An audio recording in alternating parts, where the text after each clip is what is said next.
everyone, today I want to talk about central bank independence and why trust is very important in monetary policy. Basically, a central bank is not only about setting interest rate, it also has to make people and the market believe that the economy is under control. After 2008 global financial crisis, many countries realized one thing, that is economic stability. It's not only about policy tools but also a strong and trusted central bank. So, the central bank is need to be independent, clear, and consistent. Because even if the policy is good, it still can fail when the people don't trust it. One case that showed this problem is Argentina. In 2016, Argentina used inflation targeting. The goal was simple, to lower inflation and bring back trust in the central bank.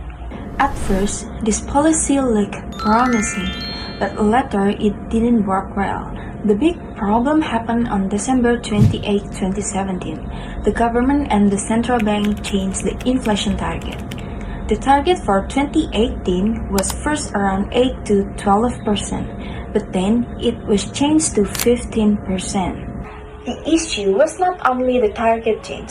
The bigger issue was how the market saw it. Investors and the public saw this change as political interference.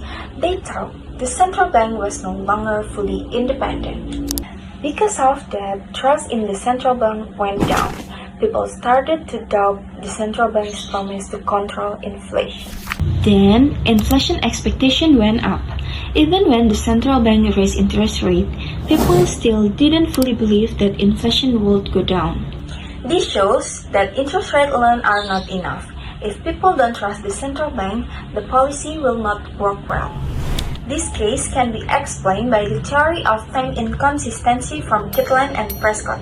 The idea is simple. When policymakers change their promise, people will change expectation too. So, when the central bank promises low inflation but later change the target, people may stop believing that promise. That's why the market expected higher inflation. This case also can be linked to Rogoff conservative central banker theory. This theory says that a central bank should be independent and serious about controlling inflation. If the central bank looks too close to political interest, its credibility can go down. Now let's compare it with Indonesia. Formally, Bank Indonesia is still an independent central bank. Bank Indonesia has the authority to make monetary policy and maintain the stability of the rupiah. But recently, there has been criticism about appointment of Thomas Yuwandono as Deputy Governor of Bank Indonesia.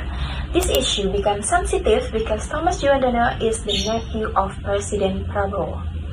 Some groups criticize this appointment because it could create perception of conflict of interest. The point is not only about whether he is capable or not, the bigger concern is how the public and the market see Bank Indonesia independent after this appointment. This doesn't mean Indonesia is already like Argentina, but it can be seen as a warning sign. Even if central bank is independent by law, people and market also need to believe that it is independent in real life. If the market thinks Bank Indonesia is too close to political or government interests, Bank Indonesia credibility can be affected. This can affect on inflation expectation, the rupiah exchange rate, and the last one is the effectiveness of monetary policy. Inflation in Indonesia doesn't only come from people buying more goods.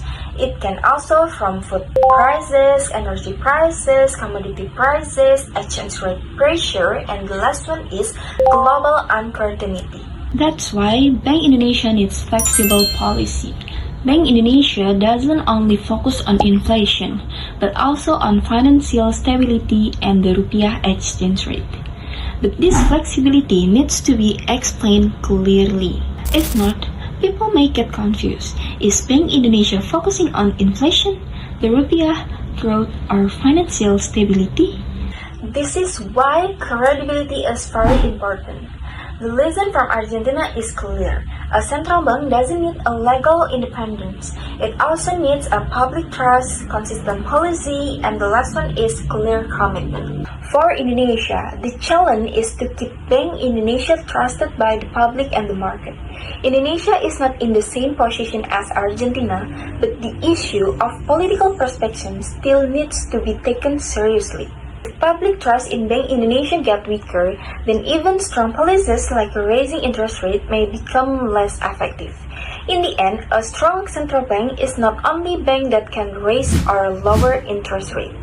A strong central bank is one that people trust, the market respect, and can make policy without political pressure. So, the main point is simple.